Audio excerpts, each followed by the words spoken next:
el profesor José María Aguerre, profesor de filosofía de la Universidad Católica Argentina, una larguísima trayectoria eh, como profesor, como docente, muy querido por sus alumnos, realmente uno de los profesores más respetados de la Universidad Católica Argentina, más queridos y también más influencers, porque el profesor Aguerre tiene un canal de YouTube que llega a más de 60.000 suscriptores y donde hace una enorme difusión de la filosofía, desde la tradición realista, con mucho amor por la verdad y sobre todo con mucho diálogo con la cultura. Así que realmente es un lujo tenerlo aquí. Muy buenas noches, José María. Gracias por abrirte el tiempo para estar con nosotros.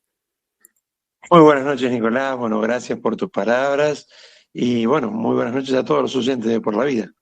Bueno, estamos aquí en el programa José María, que tiene un foco muy centrado en los temas de la bioética y varias veces hemos hablado de la inteligencia artificial, sobre todo muchas veces vinculada con los datos de la salud, con las transformaciones positivas que esto podía traer, también con las transformaciones a veces negativas que se podían venir, con dudas, con inquietudes que planteaban. Y bueno, nos pareció que podía ser interesante hablar contigo para que pongamos también un marco filosófico a qué estamos hablando hoy cuando se habla de inteligencia artificial, da lugar un poco a confusiones, como dice algún colega también tuyo, filósofo, a un excesivo antropomorfismo, ¿no? Como le escuché decir a Mariano Asla. Bueno, ¿qué podemos decir en general de este fenómeno que ha irrumpido como inteligencia artificial, José María? Pero sin duda no es un fenómeno nuevo, es algo que nos viene acompañando desde casi los mediados del siglo pasado, desde que McCarthy, allí por 1956, denominó a esto de lo cual vamos a hablar, inteligencias artificiales, con algunos momentos importantes, ¿no?, en ese desarrollo.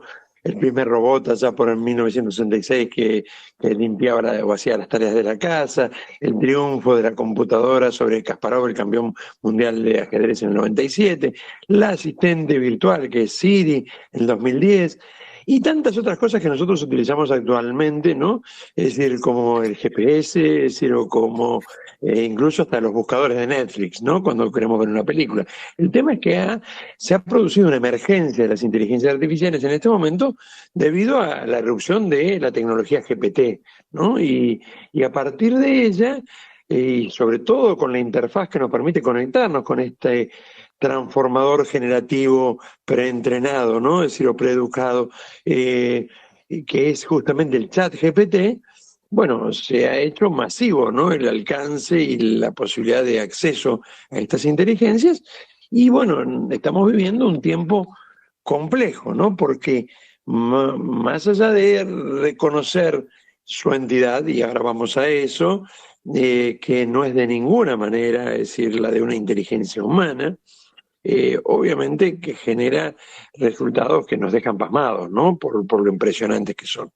Pero con respecto, Nicolás, a lo que vos planteabas específicamente, es muy importante tener en cuenta de que son herramientas y que solamente las llamamos inteligencia en un sentido que podríamos decir de analogía impropia, ¿no?, ni siquiera de analogía propia, porque propiamente no entienden, no toman decisiones, aun cuando puedan generar que nosotros, a partir de esos datos, entendamos cosas, tomemos decisiones. Bien. Esto me parece muy interesante, la gran distinción que vos has hecho, esta irrupción del chat GPT o el famoso chat GPT, los modelos de lenguaje, ¿no? Sé que sos un usuario habitual. ¿Cuál ha sido tu experiencia en este sentido? ¿Y ha confirmado o no esta idea de analogía impropia que has dicho recién de inteligencia artificial? Sí, sin duda, ¿no? Es decir, sin duda lo confirma, y sobre todo cuando uno incluso dialoga con estas mismas herramientas, ¿no?, a través del chat. Hay una herramienta que es Perplexity, que cuando he tenido oportunidad de preguntarle directamente, ¿no?, es decir, bueno, ¿entiendes de lo que estás hablando? No entiendo, soy una inteligencia artificial, no tomo decisiones. Es decir, tomo las mismas decisiones que puede tomar un microondas cuando uno lo programa para apagarse a los 60 segundos. Pero es cierto que si uno se mete un poquito más adentro del tema, puede llegar a ver cómo este sistema de aprendizaje profundo no es otra cosa que un sistema de aprendizaje predictivo que también utilizamos muchas veces en el celular. No quiero con esto subestimar ni el alcance ni lo impresionante que son estas tecnologías, ¿eh? Sí quiero de alguna manera ser preciso en que trabaja con una predicción a partir de, ¿no? Tampoco podemos subestimarla como porque está produciendo y va a producir, yo creo, una revolución en el mundo educativo que tiene también una raíz de revolución antropológica, ¿no? Y ahí viene el tema filosófico de fondo que obviamente también nos preocupa.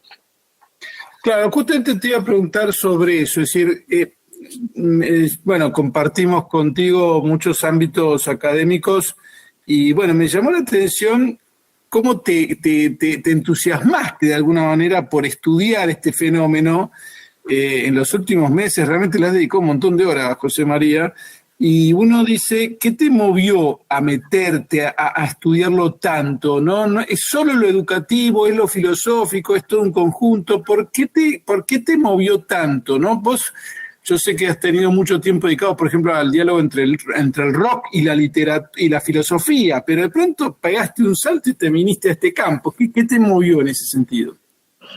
Mira, Nicolás, es decir, yo siempre me he dedicado a lo antropológico, ¿no? Y entonces, así como vos nombrás, el rock y la filosofía era una forma de llegar a la pregunta sobre el sentido de la vida, utilizando y analizando canciones, músicas, que de alguna manera permitían un vínculo también entre el docente y los alumnos, para a partir de allí reflexionar acerca del sentido de la vida. Lo que me lleva al tema de las inteligencias artificiales no es obviamente específicamente lo técnico, ¿no? Es decir, donde soy un neófito y donde trato de aprender, sino el tema de una revolución antropológica que hay detrás. Yo venía ya hace tiempo, desde la época de la pandemia, estudiando el transhumanismo y a partir de allí ver cómo las tecnologías convergentes, al decir de Miklos Lukács, porque son tecnologías que parecen que están separadas entre sí y tienen fines diferentes, como la edición en 3D, como la nanotecnología, la biotecnología. Las inteligencias artificiales van convergiendo poco a poco en la gestación de un nuevo ser humano, un homo deus, al decir de Harari, o un neoente, al decir de Lukács, ¿no? Que de alguna manera reemplace al ser humano, al ser humano que nosotros estudiamos, que nosotros analizamos y que es la criatura de Dios, ¿no? Entonces, frente a esto, bueno, me entusiasmó muchísimo ver primero a la inteligencia artificial como una herramienta que alguien que se acerca a ella en unos meses. Es cierto que le he dedicado, tener razón, muchas horas, pero también es cierto que en pocos minutos podía lograr cosas sustancialmente llamativas, ¿no? Para alguien que no es un programador, ni un especial, o un ingeniero en informática, pero por el otro lado, mucho más que decir esto, lo que me llamó la atención y me preocupó es ver cómo, sin casi darnos cuenta muchos de nosotros, está pasando por debajo nuestro una revolución antropológica, ¿no? Se está gestando una nueva idea de hombre a partir de una nueva ideología que, es decir, no hay nada totalmente nuevo bajo el sol, por supuesto, pero que, es decir, continúa el pensamiento de la idea del progreso, del mito del progreso, como me gusta llamarlo a mí, pero que viene desde hace muchos años en Occidente primando, con la idea de esta gestación de una nueva especie, ¿no? Una nueva especie de hombre, mejor dicho, ya de transhumano, ¿no? Bien. A ver, y que en ese sentido... vos has visto esto de los chats GPT o el que fuere, de las tecnologías de modelos de lenguajes. ¿Qué rol le ubicás en estas tendencias hacia el transhumanismo? Porque por otro lado uno los ve y también tiene una dimensión instrumental muy importante al servicio de lo humano. Uno podría pensar en una respuesta humana, en un uso humano razonable de estas tecnologías, enormemente beneficioso, ¿no? Indudablemente yo creo que es fundamental tener en cuenta que son herramientas, y en tanto que herramientas pueden usarse para el bien o para el mal, ¿no? No es algo, la inteligencia artificial o las inteligencias artificiales no son algo intrínsecamente perverso, ni mucho menos. Son un instrumento que bien utilizados pueden mejorar nuestras comunicaciones, pueden mejorar nuestra calidad de vida, pueden tener un montón de finalidades terapéuticas, y en ese sentido es mi posición también, y yo sé que también la tuya, Nicolás, no considero de ninguna manera que debamos apartar nuestra mirada o eliminarlas. Primero, porque sería imposible hacerlo. Segundo, por el hecho de que podemos sacar muy buen uso de las mismas. Ahora bien, específicamente en los modelos de lenguaje, uno puede observar que detrás de los mismos, y más allá de los buenos usos positivos que se le pueda dar, no hay propiamente, no existe la neutralidad que los mismos modelos predican, ¿no? Cuando uno le pone a dialogar con ellos, aspira a dar, sobre todo cuando habla de temas controversiales, a escuchar, a ver qué respuesta le dan, y se presentan como una aparente neutralidad que no es tal.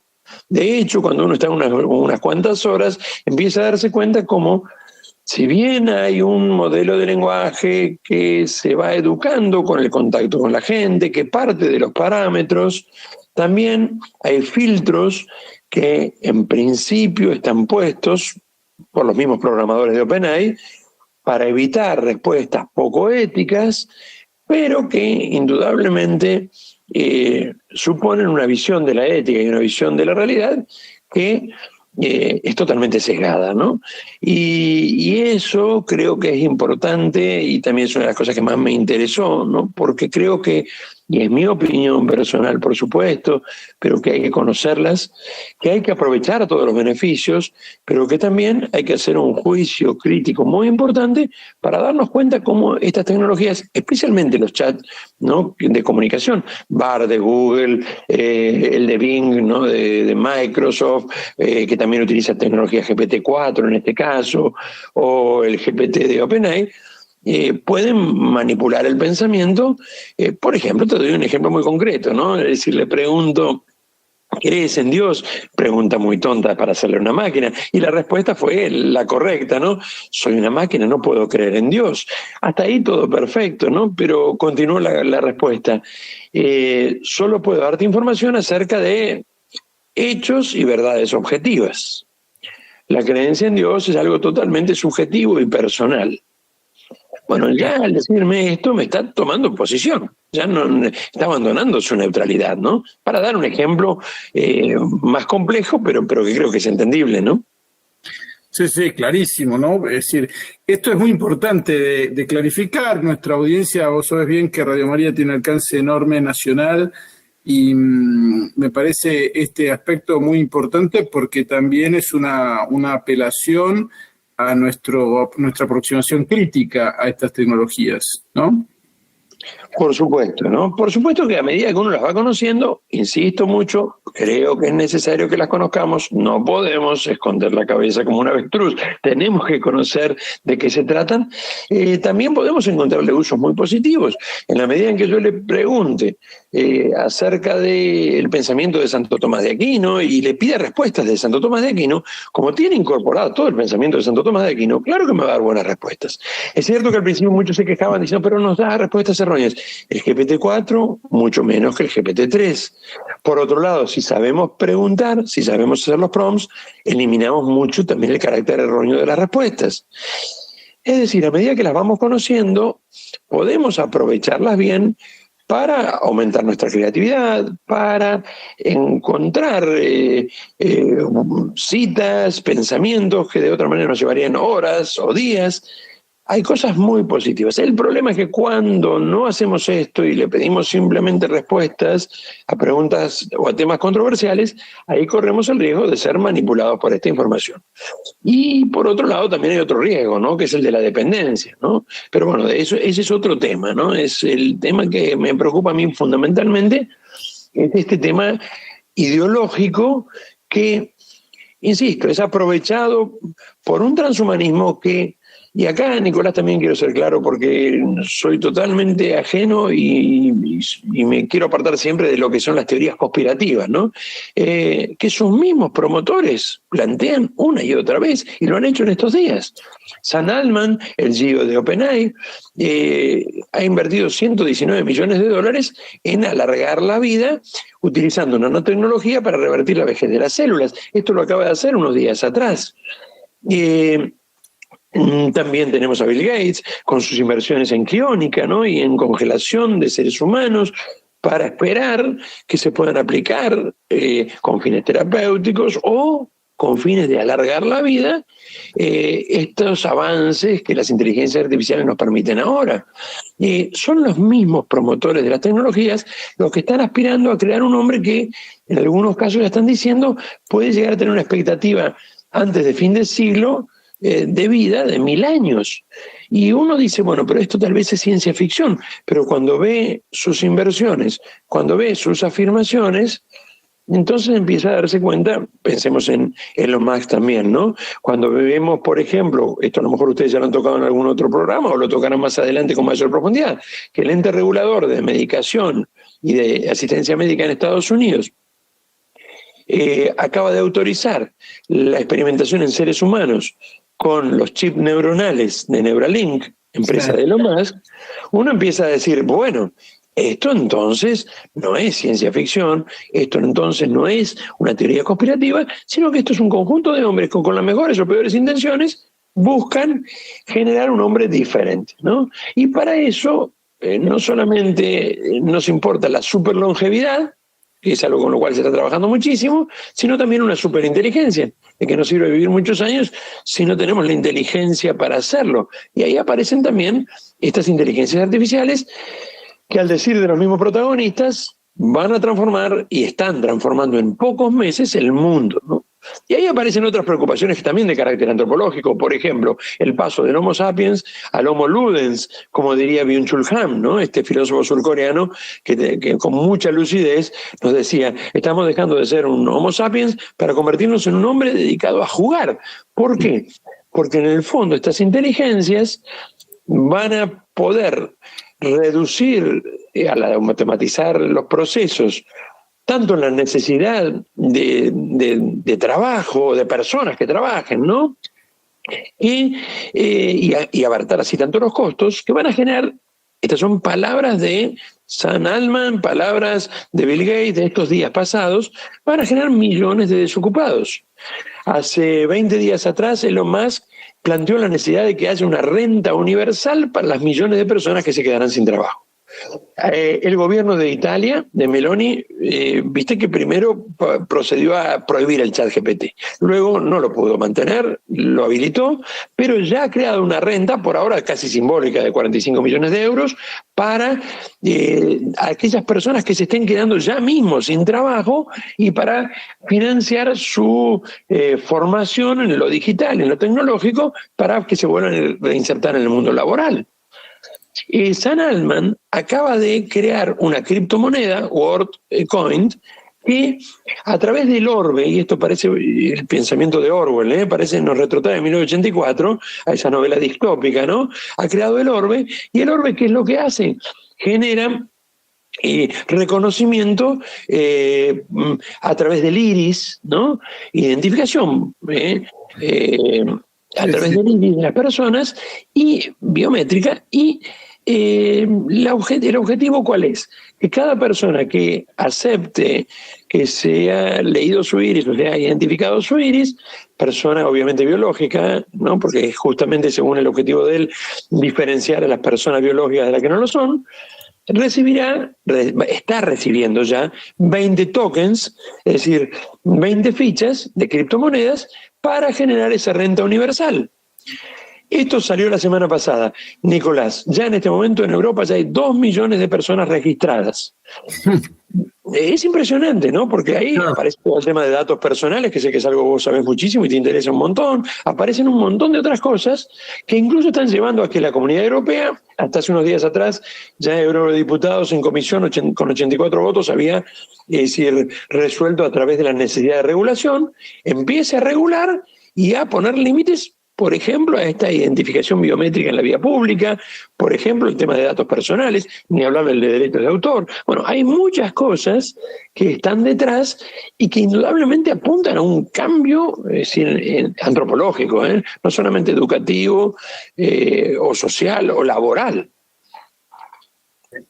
Estamos hablando con José María Guerre, profesor de filosofía, quien ha dedicado muchas horas, dije yo, pero no las dedicó al homo ludens, a jugar, sino a estudiar, porque me consta que lee mucho, no solo chatea con el chat GPT, sino que lee lo que se publica, ve videos y está al giorno de lo que se está discutiendo.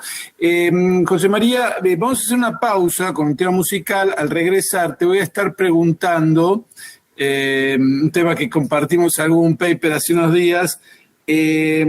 Ante este, digamos, fenómeno que irrumpe con tanta fuerza en este momento, aunque tiene todos los antecedentes que mencionaste al principio, ¿qué se está hablando desde el punto de vista de la aproximación de gobierno? ¿Cómo gobernar? ¿Cómo regular? ¿Qué respuesta dar?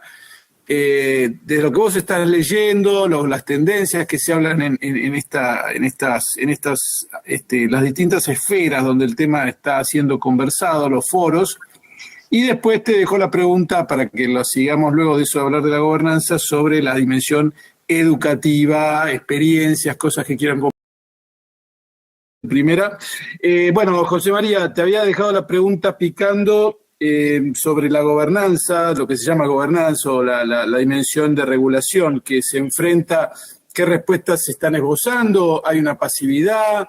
¿Hay una idea de autorregulación?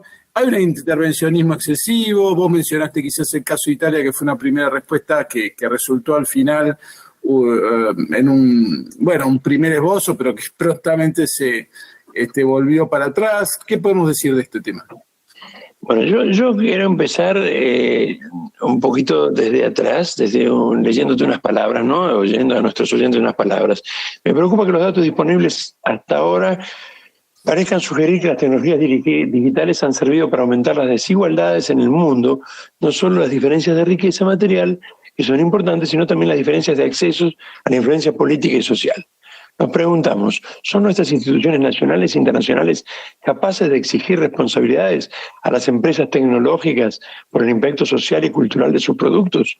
¿Existe el riesgo de que el aumento de la desigualdad socave nuestro sentido de la solidaridad humana y social? ¿Podríamos perder nuestro sentido del destino compartido? En realidad, nuestro objetivo es el crecimiento de la innovación científica y tecnológica y que éste vaya acompañado de una mayor igualdad e inclusión social.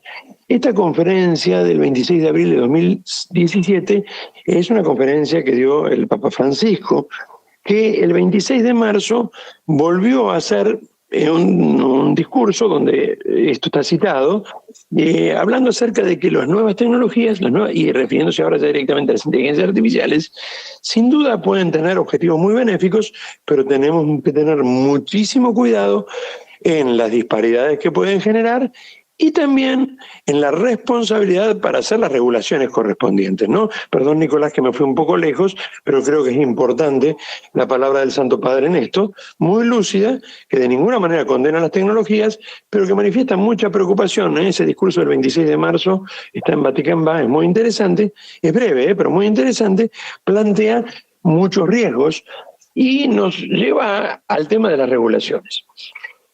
Hablando con un ingeniero de la Universidad Católica también, ¿no? Martín Barcelis, decíamos, la regulación tendría que ser lo último, ¿no? Lo primero tendría que ser un encuentro entre programadores y usuarios, encuentro que no se da prácticamente, ya que los programadores a veces dependen de una carrera tecnológica hecha muchas veces de espaldas a los usuarios, entre grandes empresas, que es lo que estamos viendo hoy en Occidente, ¿no? Y entre Occidente y Oriente, ¿no? Entre Occidente y China también. A ver quién va más rápido. No hablando de regulaciones, y antes de entrar en los estados, pensemos que si uno le pregunta a la inteligencia artificial, la misma inteligencia artificial le dicen es importante que se pongan parámetros éticos. Microsoft en febrero de este año despidió a 10.000 empleados antes de aplicar a Bing tecnología GPT-4, y dentro de eso estuvo todo su departamento de ética. Cuando se le preguntó a Bill Gates esto, dijo, me ponían muchos reparos. Con lo cual, si las empresas tecnológicas no de alguna manera se autorregulan, es cierto que en estos últimos días hemos encontrado tanto a Sam Altman en Estados Unidos como a Elon Musk viajando a China para hablar de regulaciones. Pero si eso no se da realmente y con un sentido de responsabilidad profunda, y si los estados no entienden de fondo cuál es el problema, indudablemente que la regulación, que es lo que viene al final, tampoco va a ser una solución. Ahora, ¿hay que intentarlas? Claro que sí, evitando obviamente que dichas regulaciones tengan también un sesgo ideológico, como desgraciadamente muchas veces pasa. Aquí tuvimos un informe en la UBA, de la Facultad de Derecho de la UBA, que si bien tiene cosas que están muy bien, por ejemplo, Nicolás, uno de los problemas serios que planteaban hace un mes atrás del chat GPT era las respuestas cejadas por género, preocupándose, incluso citándolo, porque un papá había preguntado qué regalarle a su nena de 9 años y el chat le había dicho vestidos y muñecas. Yo puedo entender que haya personas que se molesten por esto, pero seamos serios, ¿no? No puede ser esa una de las grandes preocupaciones. En el primer proyecto de regulación que entró en la Cámara de Diputados en nuestro país, no importa, pero ustedes lo pueden investigar, está en internet, de quién es, otra vez, ¿no? Si bien se planteaba el problema de la posibilidad de esta diferencia social, que se puede convertir en una diferencia abismal, ya no entre pobres y ricos, sino entre prácticamente dos especies, otra vez la gran preocupación era el tema del género y que esto se tuviera en cuenta. Cuando la Subsecretaría de Tecnología de nuestro país la semana pasada sacó una regulación, en realidad sacó recomendaciones que son las mismas que sacó la UNESCO. Esas recomendaciones no son más que eso, y vos las has analizado también, Nicolás, son un conjunto de recomendaciones, no propiamente regulaciones. Es cierto que en Europa están un poquito más avanzados. China también ha hablado de regulaciones, pero por supuesto que supervisadas por el Partido Comunista Chino, y eso no me da ningún tipo de tranquilidad acerca de una visión antropológica que defienda la privacidad y la libertad del ser humano, sobre todo teniendo en cuenta cómo se están aplicando estas tecnologías en China. Pero en Europa, por ejemplo, lo que leí hasta ahora de los eurodiputados no es suficiente, pero tal vez vaya bien, vaya encaminado en el terreno de la preocupación, sobre todo de la pérdida del sentido de la realidad. Hace poco tiempo atrás, Geoffrey Hinton, el que llamado padrino de las inteligencias artificiales, el que creó las redes neuronales artificiales, renuncia a Google y plantea que se arrepiente del trabajo de toda su vida. Y dice que lo único que lo consuela es que si no lo hubiera hecho otro, pero que se arrepiente por el riesgo terrible que tenemos frente a nosotros de la pérdida del sentido de la realidad. ¿Qué significa esto? Que dentro de poco tiempo no podamos identificar qué es real y qué no lo es. Recordemos la foto del Papa Francisco con la campera Gucci blanca o Trump siendo arrestado hace unos meses atrás en Estados Unidos. Obviamente que estos son simplemente juegos, ¿no? Casi podríamos decir. Podrían llevar a situaciones terribles en los conflictos armados que estamos viviendo hoy, ¿no? Frente a esto, entonces, creo que es urgente regular, creo que es urgente también hacerlo en un acuerdo entre programadores y usuarios, ¿no? Que también vean los riesgos, pero también es cierto, Nicolás, que en el mundo en que estamos viviendo tengo mi gran desconfianza, y permitímelo tenerlo, acerca de la responsabilidad de esas regulaciones, ojalá me equivoque, y que no se hagan también cejadas y dependiendo de agendas y de que en el fondo también terminen siendo funcionales a esta nueva visión de hombre de la que hablaba al principio. Claro. Bien, bueno, estamos hablando con José María Aguerre. José María, acá uno de nuestros oyentes agradece la entrevista, muy buena entrevista, y al invitado especialmente, Guillermo de Mar del Plata. También nos escribe diciendo, esto no me parece bueno solo para algunos. No creo que se pueda hablar de esto como algo masivo. Piensen en los pobres, lo triste que los seres humanos no son su inteligente y vivan jugando jueguitos, nos pone una oyente. Pregunta final, porque bueno, ya estamos en horario, tuviste una enorme generosidad en conectarte, no te quiero abusar. Tema educativo, brevísimamente, referencias que quieras hacer, cómo te está impactando vos en lo educativo, ¿cómo lo estás manejando esto? Muy rápidamente, la velocidad es impresionante. Hace 2 meses hablaba en la universidad con los alumnos, prácticamente nadie había usado el chat. Hoy lo están utilizando en todas las universidades. Los alumnos lo utilizan para hacer sus trabajos, lo utilizan como consulta. Entonces es fundamental, no solamente a nivel universitario, sino también a nivel secundario, que primero los profesores nos formemos, segundo, formemos a nuestros alumnos para hacer un uso y análisis crítico de estos instrumentos, obviamente con gradualidad, ¿eh? Nadie está diciendo que utilicemos el chat o le hagamos utilizar el chat a un chico de primaria o de jardín de infantes, pero sí trabajarlo gradualmente porque es una realidad. Y como dijeron algunos oyentes, puede ser utilizada para el mal, sin duda. Puede generar mayor discriminación y diferencias sociales, sin duda. Pero por otro lado también tenemos que reconocer que está allí y que si no la aprendemos a usar y le sacamos los beneficios, nos termina pasando por encima, ¿no? Nos termina de alguna manera impidiendo sacar el bien y evitar el mal. Así que bueno, eso es un poco lo que estoy haciendo en la educación. Por eso con los alumnos de los años superiores en la escuela media y en la universidad estoy trabajando críticamente con el chat, tratando de aprovechar la parte buena, ¿no? La creatividad, el dar ideas, ganar tiempo en las tareas automáticas y en tiempo de reflexión acerca del sentido de la vida, del por qué estamos acá y de hacia dónde queremos ir. Y justamente, por supuesto, también de la necesidad de esa inclusión social para que no se genere una distancia abismal entre quienes tienen acceso y quienes no a estas tecnologías. Muchísimas gracias, Nicolás, por la invitación. Perdón por la verborragia, ¿no? No, al contrario. Pero me entusiasma mucho, ¿no? Sí, no, fantástico. Estamos bien de tiempo igual, o sea, estamos en tiempo, pero tenemos uno o 2 minutos más. Quería valorar mucho tu tarea porque recién dijiste algo muy decisivo, que es, estamos ante una fase donde empieza a perderse la noción de realidad y yo creo que uno de los digamos, mecanismos fundamentales que vamos a tener, o que se necesitan también son lo que se llaman como quienes nos ayudan a traducir. Yo creo que vos estás ayudando en muchos campos hoy a ayudar a dar una mirada crítica, ¿no? Pues justamente si uno se acerca a estas cosas, ya desconfía, hay tantas fake news, hay noticias falsas por todos lados, ya no sabe a quién creerle. Necesitamos referentes que mantengan un poco horizontes claros y por así decirlo, orienten. Y bueno, eso era lo último que te quería decir, ¿no? Vos qué aconsejás a los padres, oyentes de nuestra radio que quizás tienen hijos o amigos o que ellos mismos están un poco desorientados. A veces, ¿cómo te manejás vos en esa búsqueda de una orientación y una certeza en un mundo tan, bueno, puede ser todo aparente y falso, ¿no?